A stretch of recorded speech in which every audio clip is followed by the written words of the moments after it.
Adiala jail के बाहर इमरान खान की बहन अलीमा खान पहुंच चुकी हैं। अलीमा खान बिल्कुल उसी अंदाज, उसी जज्बात और उसी करेज के साथ पहुंची है जैसे पहले पहुंची थी। इस बार लेकिन उनके इरादे कुछ इस तरह से हैं कि वो अडयाला के बाहर अपने भाई से मिलने भी जा रही हैं और उनको रोका गया है। उसके बावजूद वो वॉक करना शुरू कर दिया उन्होंने अडयाला की तरफ, और वो कहती हैं कि अगर उनको वहां रोका जाएगा तो वो ज़ाहिर कुछ नहीं कर सकती, लेकिन वो वहीं बैठ जाएंगी जहां उनको रोका जाएगा। तो ये उनके इरादे हैं। और साथ साथ वो ये कहती हैं कि मैं अपने साथ जैकेटें, कंबल वगैरह लेकर जा रही हूँ कि इन्होंने अगर रात भी गुजारनी पड़ गई वहाँ पर तो वो गुजारेंगी, चाहे जितनी भी सर्दी हो और जिस तरह के भी हालात हो। इम्पोर्टेंट बात यह है कि हुकूमत ने अभी भी कोई अपने रवैये में तब्दीली नहीं लेकर आए हैं। अभी भी वो चाहते हैं कि इमरान खान की मुलाकातें ना कराई जाएँ और उनकी फैमिली को रोका जाए जिस तरह ये पहले रोक रहे थे। और जाहिर है कि जैसे पहले उन्होंने वाटर गन्स का इस्तेमाल किया था, इस बार भी शायद आने के बाद कुछ देर के बाद जब रात का पहर हो जाएगी, ठंड थोड़ी बढ़ जाएगी और उनको लगेगा कि लोगों को डिस्पर्स करना है, तो ये फिर से वाटर गन्स का इस्तेमाल कर सकते हैं। और डर है कि इस बात का कि ताकत के नशे में और घमंड में, तकब्बुर में ये कुछ और सख्त स्टेप ना ले लें, जैसे रबर बुलेट वगैरह।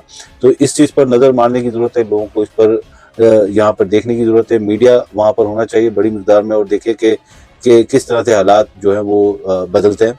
लेकिन दूसरी सबसे बड़ी अहम बात यह है कि अगर अलीमा खान वहाँ जा रही हैं और पीटीआई की काफ़ी बड़ी तादाद में वहाँ सपोर्टर भी पहुँचना शुरू हो गए, तो पीटीआई की लीडरशिप किधर गायब है?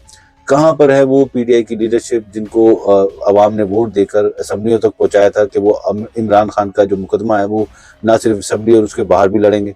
लेकिन आज आप कहीं पर भी उन लोगों को नहीं देख रहे हैं। वजह यह है कि वो शायद किसी कंप्रोमाइज पोजीशन में आ चुके हैं, या फिर वो शायद कोई सख्त अमल लेना नहीं चाहते। शायद वो चाहते हैं कि इस्टेब्लिशमेंट को दूसरी अंदाज से टैकल किया जाए। इसी वजह से वो इमरान खान के मुतालिक कोई बात करना या कोई स्ट्रगल करना उसको अब छोड़ चुके हैं। अब सोचने की बात यह है कि अगर इमरान खान से मुलाकात करने के लिए भी अगर किसी तहरीक का आगाज़ करना पड़ेगा या तहरीक को चलाना पड़ेगा, तो फिर आज़ादी को तो आप भूल ही जाएं। आने वाले वक्त के बाद हो सकता है कि ये मामलात और बदलें और इमरान खान को ही शायद अब किसी नामालूम मुकाम पर या नामालूम जेल पर ले जाएं जहां पर आवाम को शायद ना पता चले।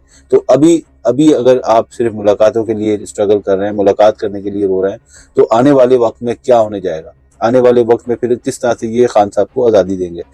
यकीनी तौर पर आज़ादी इनके मकसद नहीं है इनको आज़ादी देना। खान साहब को ये जेल में रखना चाहते हैं, खान साहब को ये किसी भी सूरत में बाहर नहीं रखना चाहते, और क्योंकि खान साहब की आज़ादी इनकी सियासी मौत है जो ये कभी भी बर्दाश्त नहीं करेंगे। इन्होंने इसी वजह से, इसी डर से अपने आप को ताहयात इस्तिस्ना दिलवाई है, ताहयात ओहदे रखने शुरू कर दिए। ये सारी वजह ये है कि खान साहब का डर है। तो ये एक अफसोसनाक खबर है और इस पर नज़र रखने की ज़रूरत है। उसके साथ मैं आपको एक छोटी सी कुछ वीडियोज़ हैं वो आपको शेयर करूँगा, आप देखें उनमें क्या नज़र आता है, खुद सुन ले क्या कह रही है।